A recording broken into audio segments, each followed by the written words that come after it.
लिख मिल जाए। रोटी तो रोज वक्त में चाहिए। हाँ। माँ जी, रोटी तो कब की बन गई। मैंने आपको कहा तो खाना खाने के लिए। आपने शायद सुना नहीं होगा।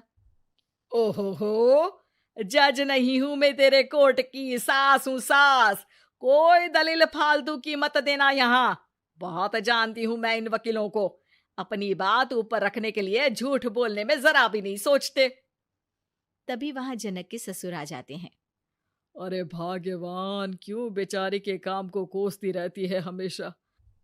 मैं भी तो था वहां जब ये आई थी तुझे रोटी खाने को बुलाने के लिए। सास को तो अब गुस्सा आ जाता है कि कैसे किसी ने बहू की साइड ले ली।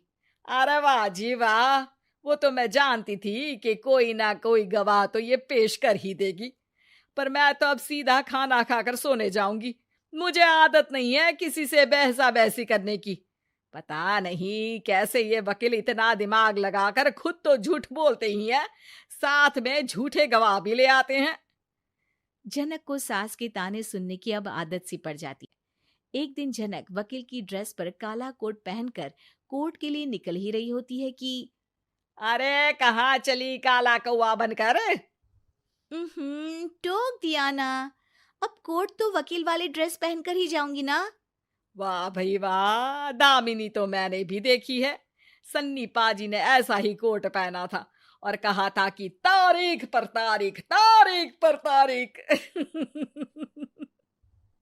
मतलब कि कोई बात करनी है तो बोलिए, वरना वक्त नहीं है मेरे पास खराब करने के लिए। अरे पता नहीं तुझ में क्या देखा मेरे बेटे ने, सारा दिन वकीलों वाली बहस करती है, भोली भाली सास के साथ। अच्छा सुन, जो इतनी बहस मेरे आगे करती है ना, जरा अपने बॉस से कर ले, जो 1 साल भी ना हुए तेरी शादी को और काले कपड़े पहना दिए। अंदर जा और लाल कोट पहन कर आ, पता तो चले कि नई नवेली शादी हुई है। अरे माँ जी, कोर्ट में मेरा बॉस क्या करेगा? ये तो पूरे देश की ड्रेस है वकीलों के लिए। लेकिन सास तो ठहरी सास। अच्छा, तो कोई जरूरत नहीं है 2-4 साल कोर्ट जाने की।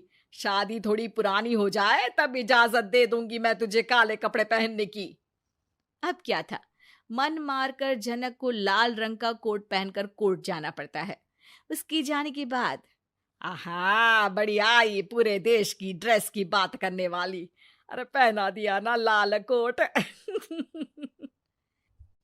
अब सास आए दिन या तो जनक को उसके काम का ताना देती या फिर उसका काम छुड़वा देने की धमकी। तंग आकर एक दिन जनक पति से कहती है, मैं सोच रही हूँ कि कोर्ट जाना बंद ही कर दूं। अरे क्यों यार, इतना अच्छा करियर है, क्यों छोड़ने की सोच रही हो? अरे लाल रंग का कोट पहनकर जाना पड़ता है। हर बात पर सास ताना देती है कि वकील तेज होते हैं, सवाल जवाब करते हैं, झूठी दलीलें देते हैं। अरे तो ठीक है ना, वो जो कहती है अपनी समझ से कहती है, लेकिन तुमको तो पता है ना कि सच्चाई क्या है।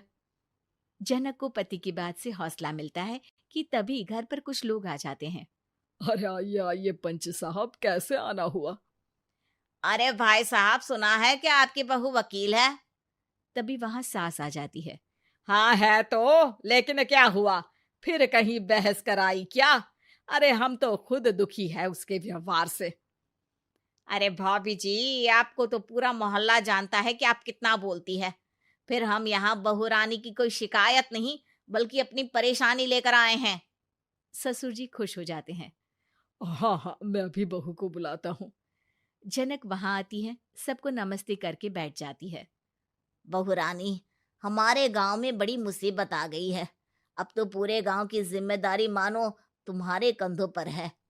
अरे ना ना, इससे तो घर की जिम्मेदारी पूरी नहीं होती, ये गांव की जिम्मेदारी क्या लेगी? भाभी जी, आप चुप हो जाओ। यहाँ पढ़े लिखे लोगों की बात हो रही है। आप जाओ, जरा रसोई से सबके लिए चाय लेकर आओ। मैं कॉफी लूंगी।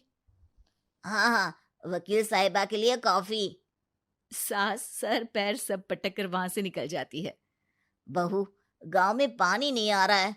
पड़ोसी राज्य ने हमारा पानी रोक रखा है। इसका मामला तो बड़े कोर्ट में चलेगा पंच जी।